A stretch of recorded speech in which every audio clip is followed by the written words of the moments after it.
So much media, so little time. Who keeps track of it all? That would be me. This is Bob Andelman, and this is the Mr. Media Interview, sponsored by the audiobook edition of Will Eisner, A Spirited Life, now available on iTunes and Audible.com, and recorded live on blogtalkradio.com from the new media and, oh so briefly, American League baseball capital of the world, St. Petersburg. Somehow, in all the years I was a rock and roll critic for either the St. Petersburg Times, the Tampa Tribune, or Music Magazine in the 1980s, I never saw Bob Seger live. For the life of me, I can't explain it. I certainly wanted to see him. He's one of those guys, like Springsteen, Joel, or Mellencamp, who always spoke to me. And when I was a freshman at the University of Miami back in '78, I worked at the college radio station, WVUM, doing air shifts as a DJ and producing dozens of public service announcements. And I almost always chose Seger songs as background music. And the day I drove away from school at the end of freshman year, back to Jersey, my friend Bob and I had only one 8-track tape to entertain us as we took turns driving nonstop. Live Bullet, Bob Seger and the Silver Bullet Band. So that's why I tracked down Tom Weschler as a guest for the show. He was Seger's road manager, an unofficial tour photographer for about the first decade or so of Seger's 4-decade career, and has frequently dropped back in on his old friend's career at key moments. And now, with the help of writer Gary Graff, Weschler has produced a coffee table book of photos and memories that no Seger fan will want to live without. Travelin Man, On the Road and Behind the Scenes with Bob Seger. And it's in great bookstores everywhere. You can order it online at mrmedia.com. Tom, welcome to Mr. Media. Hi, Bob. How you doing?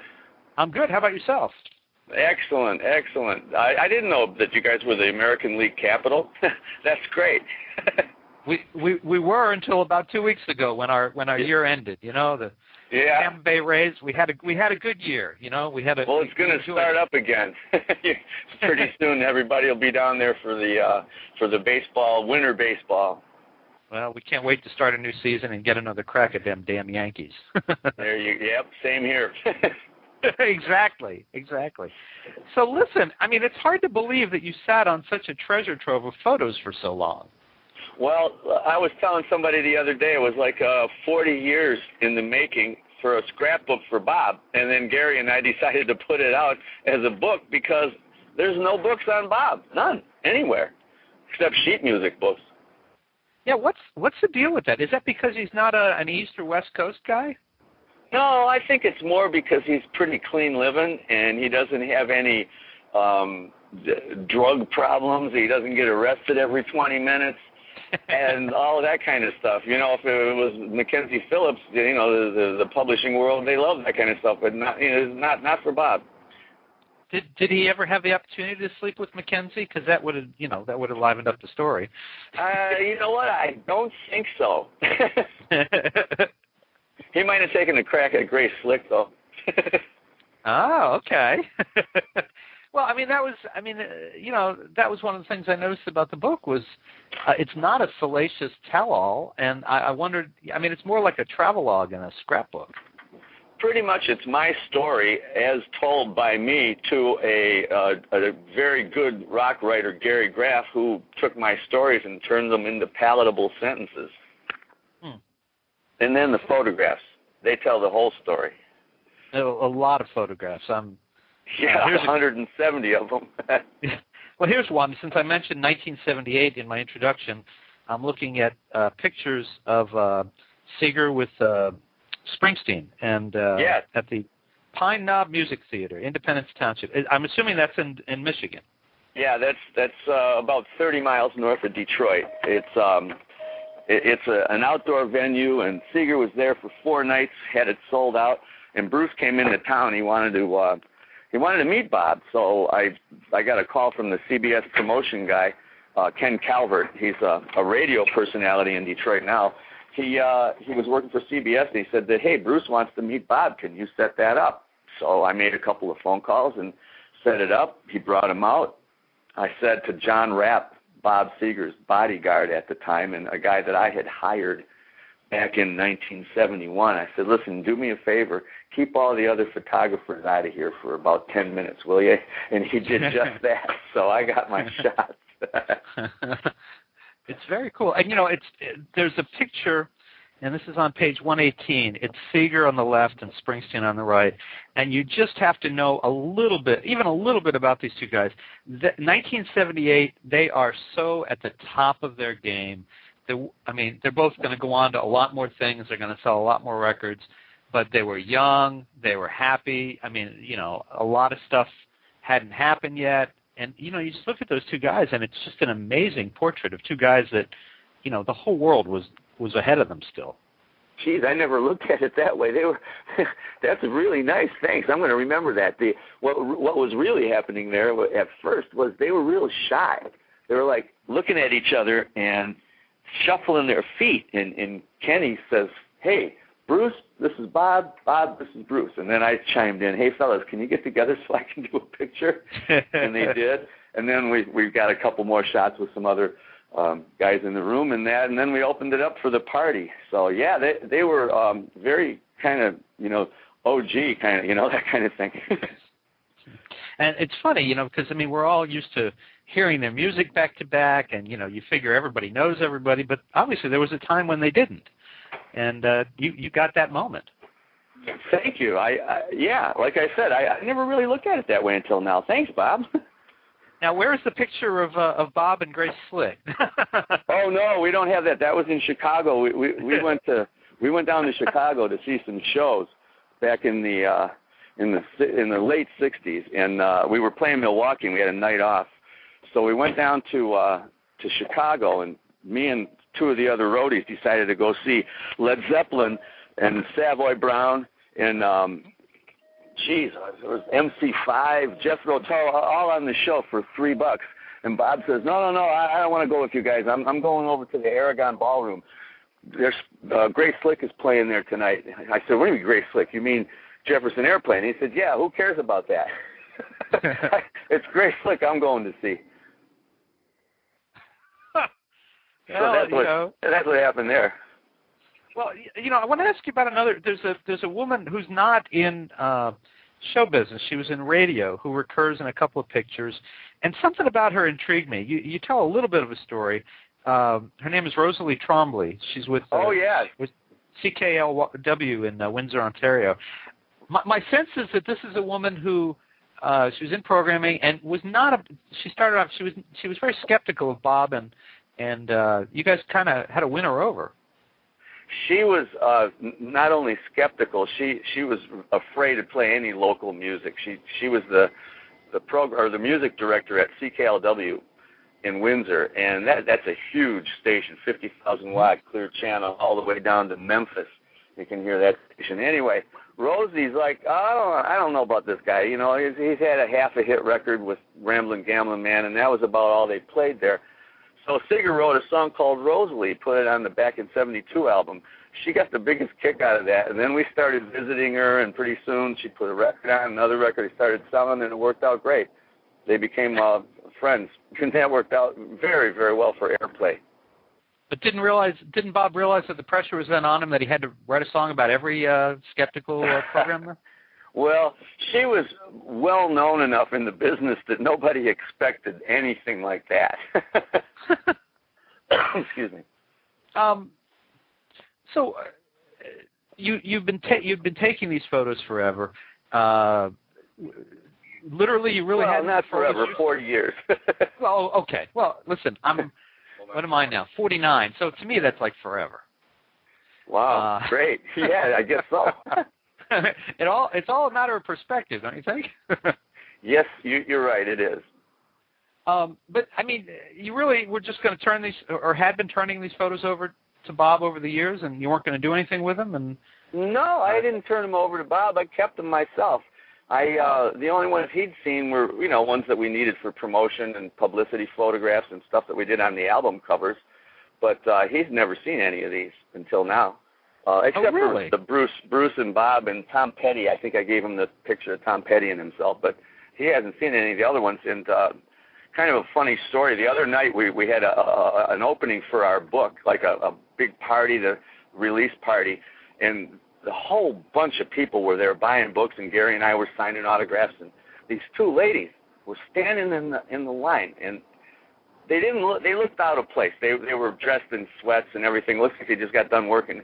And as they got closer, I noticed they had a signature on the front of the book. And I thought, somebody already signed it. I looked closer. It was Bob's signature. I recognized that immediately. I said, where did you guys get this signature? And they said, we clean his house. I said, oh, does he like the book? And both of them went, yeah, he likes the book. The kids like the book. They say, everybody likes the book. Yes. Can you sign it? I said, sure. How funny. And then he hadn't seen those photos. So that's, to answer that question in a long version, there it is. Well, okay, but that opens up a whole new question. So you've been taking these photos of him forever. You work with him, obviously, for years. How is it that he never saw the photos? And he kept taking shots. I mean, that's just... Well, he liked it when I took photos because he knew that I wouldn't send out anything to the press that wasn't good. He trusted me. And, and I went through 40,000 photos to put this book together, and I made sure that everything was, pretty good. We didn't have any reason to put out the pictures of him with all the, never mind, I'm just kidding.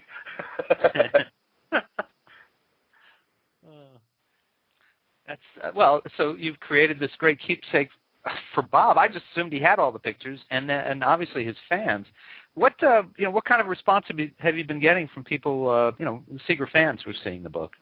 Oh, it's been across the board positive. Everybody seems to like the book, and I'm real happy about that. We had a great designer, Mike Savitsky designed it, and Wayne State University Press just put everything into it. They hired a fabulous publicity guy up here in Detroit named Matt Lee. He's got me going. I'm getting hoarse from talking to all the TV and radio and newspapers he's got me doing. It's great, though. I love it. Yeah, tough thing. Somebody's got to do it, Yeah, that's right. These people get up early, don't they? These people on TV. Holy smokes. Oh, yeah. Yeah, be here at 6:30. I said, I didn't even know there was 2 6:30s in one day. Now, one of the things that hit me immediately reading the book was, this is going to sound crazy, I had no idea that Seger had been playing since the mid to late 60s. I mean, that kind of blew my mind, and I guess that explains why we don't see him out on the road anymore. Well, he started in 1963 with a band called the Town Criers, and they played local high schools and stuff like that, and then he put some other guys together and started doing more gigs, and then Punch met him and put him in he had these string of teenage nightclubs called the Hideouts, and Bob was like the house band at all of them, and that was back in 65 through 67, I believe. And I met him then at those clubs, and we sort of struck up a friendship, and I started working for him in earnest in 1968. I became a road manager, and just never looked back. I had my camera with me, made sure all the guys that we had working with us to set up the equipment, and I stood back and took pictures. It was great. And got paid for being road manager. Never got paid for any pictures, but that's all right. We get paid now. And you stayed with him for about, was I right, about 10 years? A little more than 10 years. And as road manager, I was about 6 years. And then I started working in the office and doing things with Punch Andrews, his manager.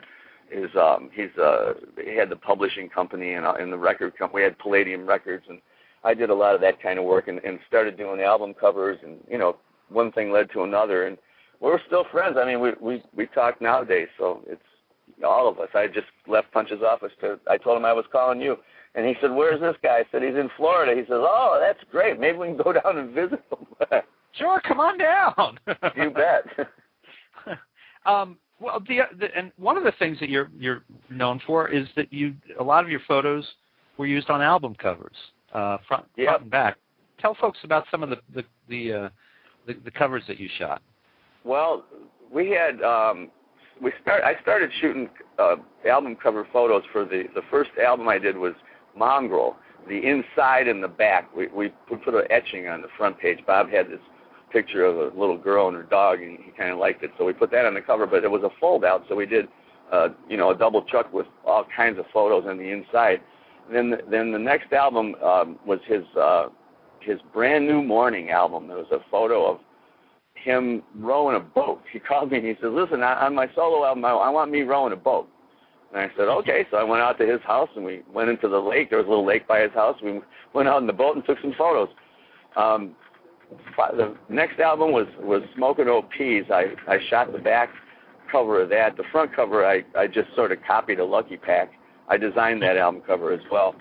And, you know, we just continued shooting photographs for potential album covers. There's one in the book that was going to be the cover for Rock and Roll Never Forgets, which turned into not be that title because the girls in the office looked at the photo. You know the one I'm talking about, the girls I'm behind. I'm staring at it right now.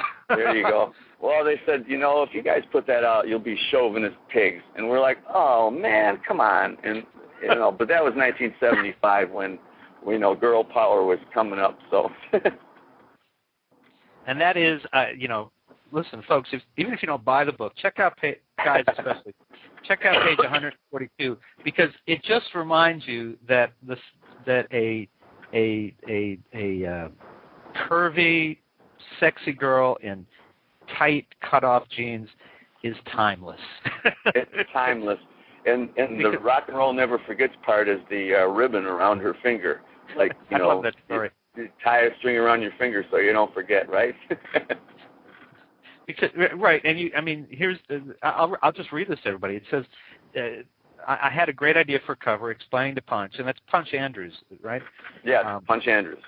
Explaining to Punch, how about if we get a hot-looking girl with a great ass, put some super short Daisy Duke-style Levi's on her, and just shoot the picture of her from behind? Punch asked, how does that relate to Rock and Roll Never Forgets? And you said, well, you're never going to forget that ass. And Punch says, okay, but girls are going to buy the album too. So I thought, why don't we tie a pink ribbon around her finger like your mother used to do when she was trying to get you to remember something? It's like, that was great. You know, any excuse to point that out is fine with me. Yeah, we should make a poster of that for people. Yeah, it would have been, you know, sorry, Bob, but it probably would have sold better than having Bob's cover on the picture on the cover of your book. And what about, I'm looking real quickly, but I'm just going to ask you, the cover of Live Bullet, was that one of your photos?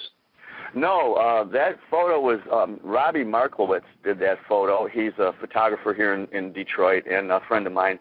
We had asked for everybody that I knew, every photographer I knew, to send us slides because we were going to do the Live Bullet album with live photos. And so we had thousands of slides. So they decided to have a party at Punch Andrews' house and invite the band so they could pick out the photos that they wanted and, you know, make sure that Seger was happy with the ones of him. And so everybody showed up, and we spent 8 o'clock, 9 o'clock, 10 o'clock, 11 o'clock. Everybody's happy with their photos, and they start leaving. Punch goes upstairs with his girlfriend, and I'm sitting there with Buzz Van Houten. We're sitting in the kitchen shining the slides on Punch's refrigerator. And what happens? Robbie's slide comes up about 2:30 in the morning, and I said, that's the cover right there. And I grabbed the black magic marker and drew out where the logo should be, and I made, you know, the square for the album cover and fitted it in and everything. And Buzzy goes, yeah, that's great. That's going to work. So we turn on the lights, turn off the projector, put the slides away. Buzz looks at the refrigerator. He goes, you know, Weschler, I don't think that stuff comes off. We marked up his refrigerator.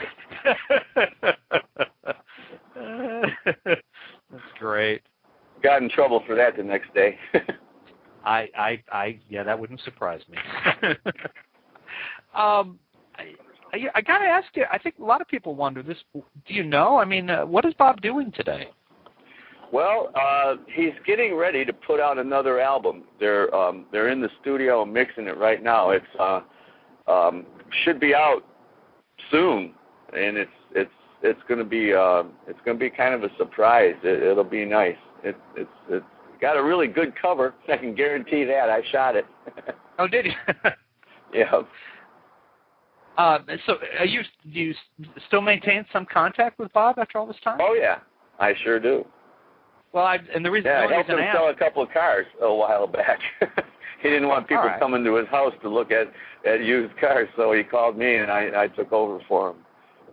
Well, the only reason I asked if you maintain contact is you were surprised to know that he had gotten the book and had seen it. So I. Did you get the book? Did they send you one? Oh, yeah, no, I've got it right in front of me. That's how I knew about the girl. Oh, right. Okay. I mean, I want to make sure you got the copy from them, from Wayne. Oh, yeah. No, what I meant is that you were surprised to hear from those two women that Bob had seen the book. Right. Well, that's because we didn't want to let him know anything about what we were doing in it until it was finished, because we were on a tight schedule, and if you know anything about rock stars, if they can get there, well, let me put it this way. When you go in a studio with somebody like him and you give him a tape or nowadays a CD to take home and listen to it, he's going to have 40 changes for you the next day if you're the engineer or the producer. Well, we couldn't afford the time for that because we were up against, the holidays and everything. So what we decided to do is we knew he knew about the book. He was into that, but I just kept on saying, listen, well, as soon as I get it all ready, I'll bring it over and show it to you. Well, I didn't have to. He went out and got it, and I guess he gave it to the people that clean his house. So that's how. And we just figured it'd be better that way. So I completely understand that. Yeah, you know what I mean about studio stuff. It's the same thing with this, except for there's no music. Yeah, well, it just, it's kind of controlling and stuff. Yeah.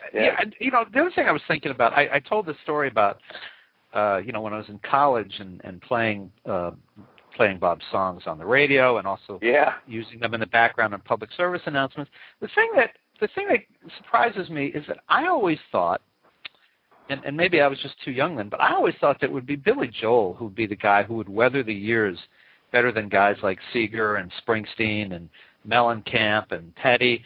But when I hear his work today, it always sounds dated to me. But I don't hear that in Seger's songs. I always wondered why that is. Well, I suppose it's because he didn't, I'm going to just put this in quotes, he didn't play the game like everybody else. He wasn't out there, going on Johnny Carson shows, and he wasn't doing TV spots, and he wasn't doing, they had to drag him kicking and screaming to do that spot for General Motors just with his song, Like a Rock for the Chevy trucks. And, that's probably why I would imagine. It's because he's just, all he does is write and sing and play guitar and piano. And that's, that's what he wants to do. He's not interested in the spotlight. And, most of us really don't have any sense of what he is like. Can you tell us a little bit about him? Very personable, very, very nice guy. He's like the guy next door. And he doesn't have any negative, when you meet him, you're not going to think, well, he's kind of stuck up. He's not. He's a very nice guy. He's the first guy to shake your hand, and he's really nice. And he's an amiable individual with an agenda. He wants to be nice. That's great. And do you think that's what would explain his appeal over so many years? That's a long career to have started playing in '63. My God. Yeah, well, Rolling Stones started in too, and I guess they're still playing live. Well, yeah, I guess they are. It's not. I don't know. It seemed so. You guys were friends before. You're friends now. Obviously, publishing the book doesn't seem to have caused any issues. No, like we said in the book, we haven't pissed them off too much yet.